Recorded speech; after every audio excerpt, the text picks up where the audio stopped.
आज के लेक्चर में हम बात करने जा रहे हैं लाइसोसोम के बारे में। लाइसोसोम क्या बच्चों? लाइसोसोम एक सेल ऑर्गेनेली है, ओके। और एक सिंगल सेल मेम्ब्रेन है, मतलब इसकी जो मेम्ब्रेन है वो कैसी है? सिंगल, मतलब दिस वन इज द, कोई डबल मेम्ब्रेन नहीं है, सिंगल इसकी मेम्ब्रेन है, ओके। ये कुछ वेसिकल की फॉर्म में होता है। वेसिकल मीन्स होता है एक छोटा सा राउंड बॉल की तरह। This is a small vesicle, हम इसे बोल सकते हैं कि स्मॉल वेसिकल होता है।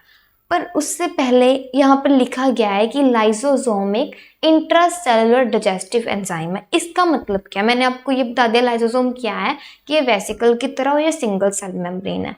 पर इसका काम क्या होता है भाई? इसे क्यों डाइजेस्टिव एंजाइम बोला जाता है? डाइजेशन मतलब क्या होता है? हमने कोई फूड लिया, उसे इनटेक किया और उसके बाद हमारे स्टमक में जाके उसकी ब्रेक डाउन हुई, उसकी केमिकल कंपोजिशन आगे प्रोसीजर डाइजेशन का शुरू होने लगा। Got it? इसी तरह से इंट्रासेलुलर मतलब सेल के अंदर डाइजेस्टिव एंजाइम्स को डाइजेस्ट करना, एंजाइम को पाचन करवाना होता है लाइसोसोम। Got it? उसी तरह से अब मैंने आपको बताया था वेसिकल। वेसिकल का इसके साथ लिंक क्या है? ये वेसिकल जो है, इसमें मैं आपको बोलती हूँ, यहाँ पर बोला गया है इस वेसिकल के बीच में छोटे छोटे एंजाइम्स हैं।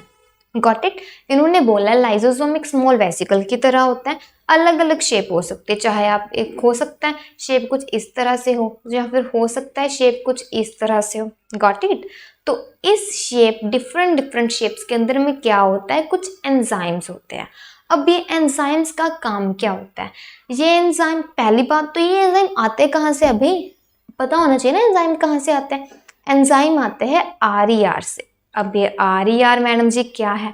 RER है रफ एंडोप्लाज्मिक रेटिकुलम। हमने इसके बारे में पढ़ा हुआ है, आप पिछले सेशंस में देखोगे, हमने इसके बारे में पढ़ भी लिया हुआ है और आपको समझ भी आ गया होगा। रफ एंडोप्लाज्मिक रेटिकुलम से उसमें बनता है, बनने के बाद ये आता है लाइसोसोम में। ठीक है, लाइसोसोम में जब ये आएंगे, यहाँ पे एंजाइम मेड हुए, एंजाइम कहाँ पे पहुंचे? एंजाइम आए लाइसोसोम में। लाइसोसोम जो कि एक वेसिकल है, इसमें आके ये क्या हो गए? स्टोर हो गए।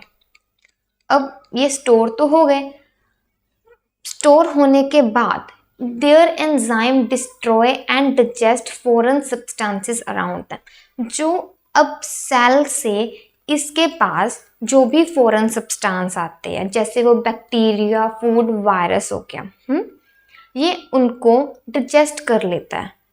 क्योंकि फॉरेन सब्सटेंस कौन से होंगे? जो नहीं चाहिए होंगे, जो जिनकी नीड हमें नहीं है, जो अनरिक्वायर है, जिनकी ज़रूरत नहीं है हमें, है ना, जो हमारे सेल बॉडी के लिए हार्मफुल हो सकते हैं। तो लाइसोसोम बेसिकली क्या काम करता है? ये एक वेस्ट की तरह काम करता है, एक काइंड ऑफ वेस्ट, मतलब ये किसी भी वेस्ट सब्सटेंस को डाइजेस्ट कर लेता है। और इसका एक और काम भी है, सेल ऑर्गेनेली। फॉर एग्जाम्पल, कोई सेल ऑर्गेनेली खराब हो गई है, डैमेज हो गई है, तो ये उस सेल ऑर्गेनेली को भी डिजेस्ट कर लेता है और ख़त्म कर देता है। Got it? मतलब ये एंजाइम किसका काम करता है? डिस्ट्रॉय करने का, चाहे वो बैक्टीरिया हो, चाहे वो फूड हो, या चाहे एंजाइम हो। उसी तरह से they digest the store food during starvation of cell. आपने पढ़ा होगा कि they digest the store food. जो फूड इसके पास होता है, मतलब जो फूड यहाँ पे स्टोर हुआ, ये उसको क्या करता है? डिजेस्ट कर लेता है। वही मैंने आपको बोला कि अगर ये फूड आया है, क्योंकि देखो इसके पास वो वाला फूड आता है जिसकी ज़रूरत नहीं है, ये नहीं, उनको ये डिजेस्ट कर लेता है, ख़त्म कर देता है। ये एक तरह वेस्ट की, डिस्पोजल की तरह काम करता है। इतना समझ लगा? डस्टबिन की तरह ये उसे डिजेस्ट कर लेता है ड्यूरिंग स्टारवेशन ऑफ सेल। अभी देखो भाई, सेल का एक प्रोसेस हो रहा है, सेल तो वही भी चीज़ रखेगा ना, मतलब कि आगे भेजेगा जो नीड है, जिनकी ज़रूरत है। जिनकी नहीं ज़रूरत वो किसको भेजेगा? एक अलग लाइसोसोम को भेज देगा कि तू इसको खा ले या फिर इसको ख़त्म कर दे, इसकी हमें ज़रूरत नहीं है भाई। तो स्टारवेशन क्या हो गया? ड्यूरिंग स्टारवेशन ऑफ सेल, जब सेल का प्रोसेस चल रहा हो।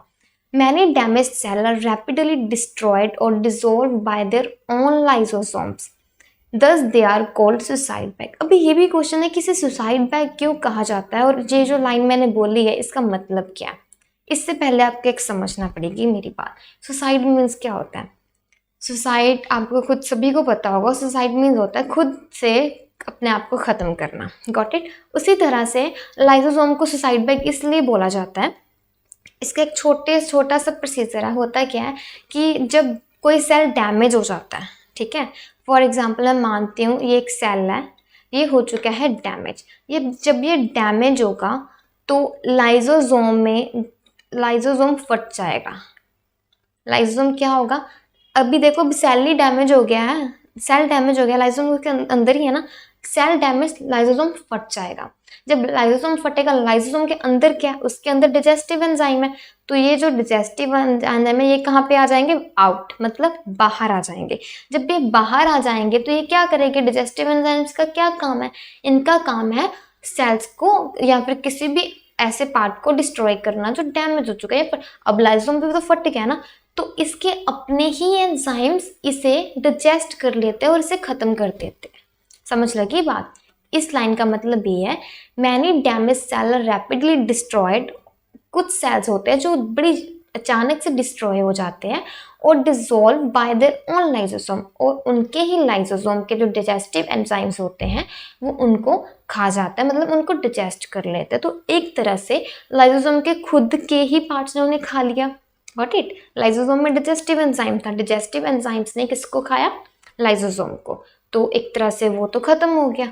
अब ये सुसाइड होगी ना, लाइसोसोम खुद तो नहीं मरना चाहता था, वो तो सेल डैमेज हुआ, लाइसोसोम फट गया, उसमें से डिजेस्टिव एंजाइम बाहर निकल गई, उसने देखा ये तो फट गया, ये तो अब इसकी जरूरत नहीं है, तो वो खुद ही खा जाते हैं उनको। समझ लगा। उसके बाद हम बात करेंगे सेंट्रोसोम के बारे में और सेंट्रियोल्स के बारे में। जैसे कि सेंट्रोसोम और सेंट्रियोल्स, सबसे पहले ये सिर्फ एनिमल सेल में पाए जाते हैं, only found in animal cells. ये क्या होते हैं, मैंने आपको क्या बोला था कि ये देखो ये क्या है, और इसके अंदर हम कुछ ऐसा बना लेते हैं, दिस इज द न्यूक्लियस और this is the plasma membrane. अब जो ये वाला पार्ट है, ये वाला पार्ट क्या है, साइटोप्लाज्म। तो सेंट्रोसोम भी यहीं कहीं प्रेजेंट होंगे, क्लियर एरिया, मतलब कि साफ जो एरिया होगा साइटोप्लाज्म का, और सेंट्रियोल्स उसके बीच में प्रेजेंट होंगे। तो इट कंटेन्स 2 सेंट्रियोल्स। वही बात आ गई, सेंट्रोसोम 2 सेंट्रियोल्स कंटेन करते हैं जो कि शॉर्ट बंडल की तरह होते हैं, माइक्रोफिलामेंट, मतलब छोटे होंगे और फिलामेंट ऐसी रेंज होगी, ranges at right angle to, एक दूसरे के राइट साइड पे, राइट एंगल में। ओके।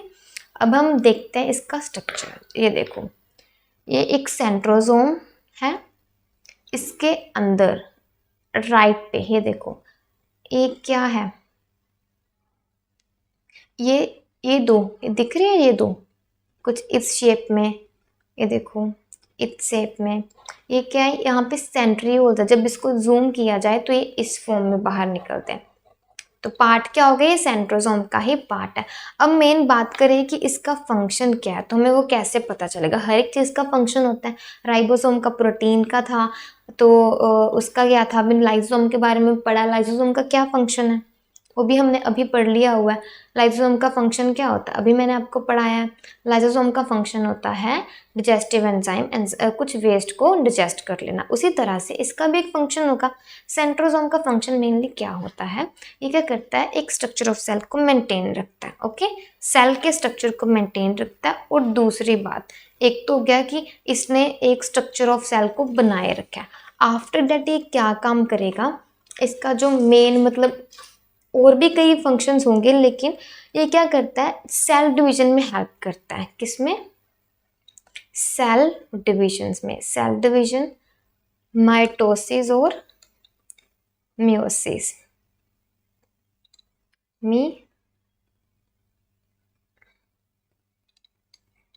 ओके। अब बात करूं इसकी, तो ये जो ट्यूबल्स बनती है, ये इसे ट्यूबल्स बोला जाता है। तो ये एक माइक्रो ट्यूबल्स, सेंट्रोसोम ये माइक्रो ट्यूबल्स बनाने में भी हेल्पफुल है। Got it. ये माइक्रो ट्यूबल्स बनाने में भी हेल्पफुल है।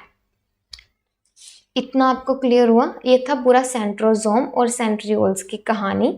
जितना ये कहाँ से आया, ये एनिमल सेल में पाया जाता है, प्लांट सेल में ये नहीं होते हैं। Got it. सेल डिवीजन का मतलब क्या होता है, किसी एक चीज़ से 2, 3, 4 ऐसे डिवीजन हो के कुछ आगे नया फॉर्म होना। ओके, तो आई होप आपको ये सब कुछ क्लियर हो गया होगा। So that's all about for today's session. Thank you so much.